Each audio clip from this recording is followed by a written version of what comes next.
আসসালামু আলাইকুম রহমতুল্লাহি ওয়া বারাকাতুহু। আলহামদুলিল্লাহ ওয়াসসালাতু ওয়াসসালামু আলা রাসূলিল্লাহ বাদ। সুপ্রিয় দর্শক, মাহে রমাদানের এই বরকতময় মুহূর্তে আপনাদের সবাইকে সাদর আমন্ত্রণ জানাচ্ছি আর টিভির ভ্রমণ বিষয়ক ইসলামিক আয়োজন আরবি কাফেলার আজকের পর্বে।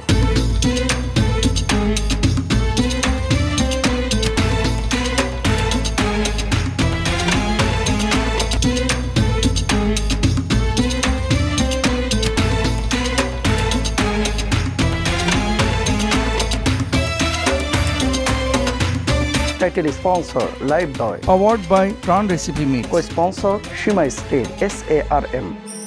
ইফতারের আর কয়েক মিনিট বাকি। জীবাণু ইফতারের আগে লাইফ বয় যাতে জীবাণুরা চলে যায় লাইফ বয় যাতে জীবাণুরা চলে যায় লাইফ বয় জীবাণুরা চলে যায় লাইফ বয়। আজকে আপনাদেরকে আমরা নিয়ে এসেছি সুলতান সালাহ উদ্দিন আইয়ুবের কেলায়। এখন আমরা সেখানে অবস্থান করছি। সঙ্গে রয়েছেন শেখ সাদিকুর রহমান আল আজহারি।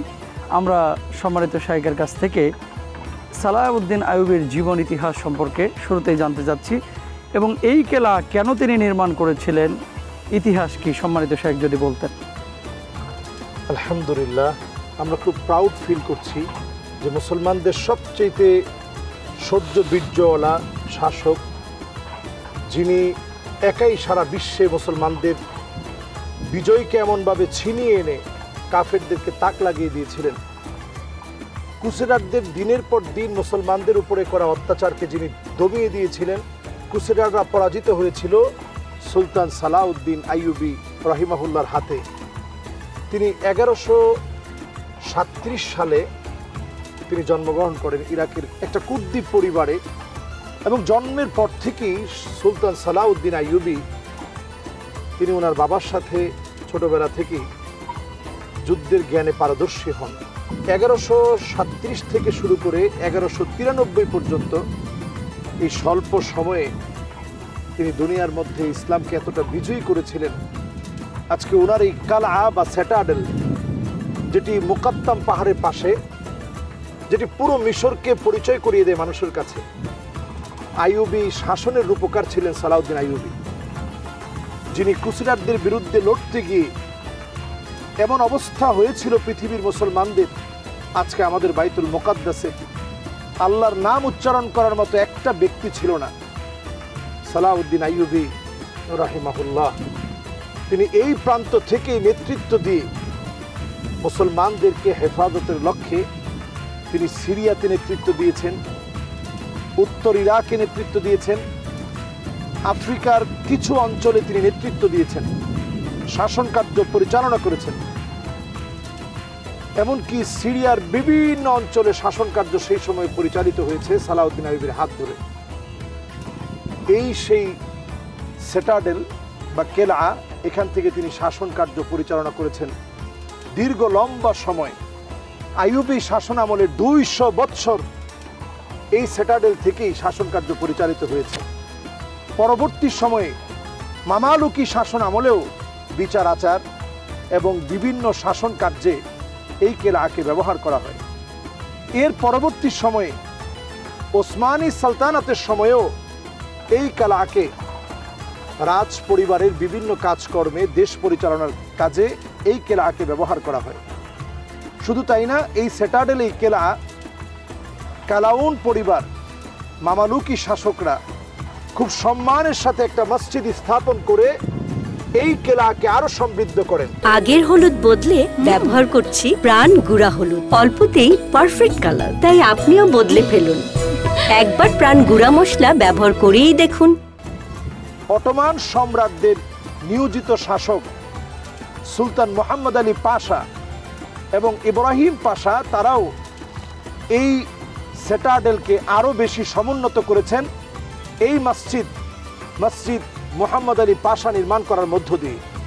আপনি পুরো কায়রোর যেই কোনো জায়গা থেকে আপনি যদি মনে করেন যে আপনি কায়রোর সেন্টারে যাবেন, সেন্টার বলতে কায়রোর একেবারে যদি মাঝ পথে যদি আপনি থাকতে চান, তাহলে এই কেল্লার দিকে আপনাকে আসতে হবে।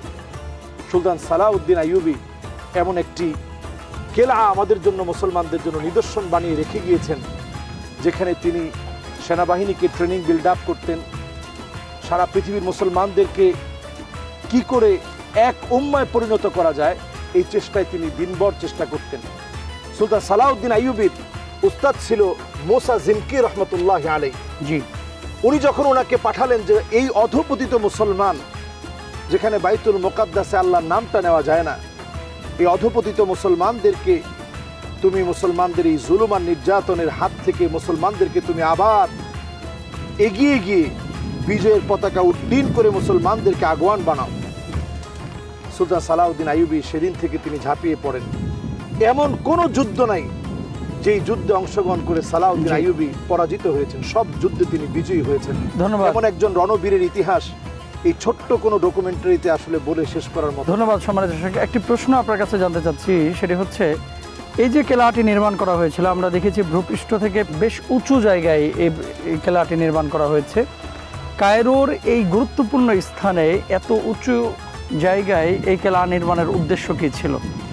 জি, আসলে এটা এমন একটা জায়গাতে এই কেলাটি নির্মাণ করা হয়, এটার অনেক হিস্ট্রিক্যাল অনেক গুরুত্ব রয়েছে, ঐতিহাসিক অনেক তাৎপর্য রয়েছে। যেমন এই জায়গাতে খাবার কখনো খুব দ্রুত একেবারে নষ্ট হয়ে যেত না, আবার খাবারটা খুব দ্রুত শুকিয়েও যেত না।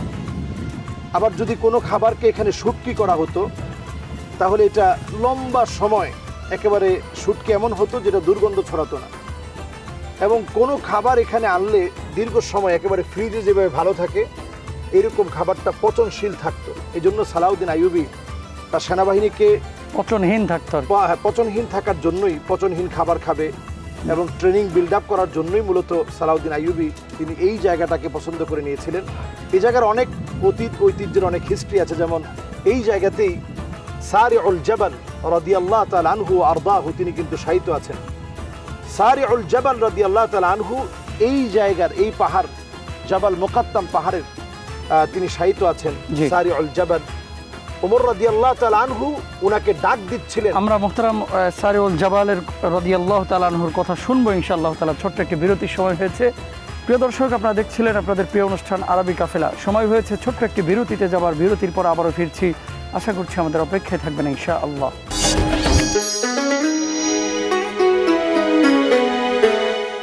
ইফতারের আর কয়েক মিনিট বাকি। জীবাণু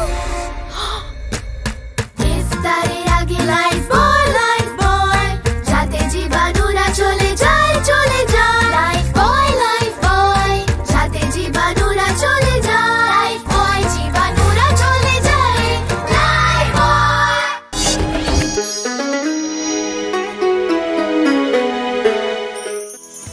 বিরতির পর আবারও সবাইকে সাদর আমন্ত্রণ জানাচ্ছি। প্রিয় দর্শক, আপনারা দেখছেন আপনাদের প্রিয় অনুষ্ঠান আরবি কাফেলা। আমরা আজকে এসেছি সুলতান সালাউদ্দিন আইয়ুবীর কেলায়, যেটি কায়রোতে অবস্থিত, মিশরের কায়রো।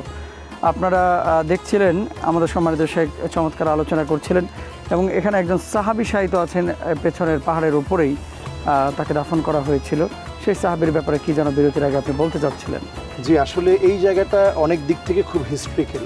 কেন এই জায়গাকেই সালাউদ্দিন আইয়ুবী ওনার এই সুদীর্ঘ জীবনের যেই জীবন তিনি মুসলমানদের জন্য উৎসর্গ করলেন, তার কেলাটা নির্মাণে কেন এই জায়গাকে নির্বাচন করেছিলেন? আসলে এই জায়গাটা অত্যন্ত গুরুত্বপূর্ণ। এই জায়গায় সারিউল জাবাল পাহাড় আরোহণকারী যে সাহাবীর উপাধি ছিল, ওমরে ফারুক রাদিয়াল্লাহু তাআলা আনহু, তিনি সিরিয়া বিজয়ের সময় কত দূর থেকে তিনি বলছিলেন, ইয়া সারিউল জাবাল, ইয়া সারিউল জাবাল, তুমি সতর্ক হও, শত্রু তোমাকে আক্রমণ করার জন্য আসছে। তো সেই সাহাবী তিনি কিন্তু এই জায়গাতেই শায়িত আছেন, এই কেলার পাশেই যে পাহাড় আছে সেখানে শায়িত আছেন। এটাও কিন্তু গুরুত্ব বহন করে। এবং দেখুন, পরবর্তী সময়ে মুহাম্মদ আলী বাশা তিনি এখানে মসজিদ নির্মাণ করেন এবং মামালুকি সময়ের শাসক গোষ্ঠী কালাউন ওনারা কিন্তু এখানে মসজিদ নির্মাণ করেন।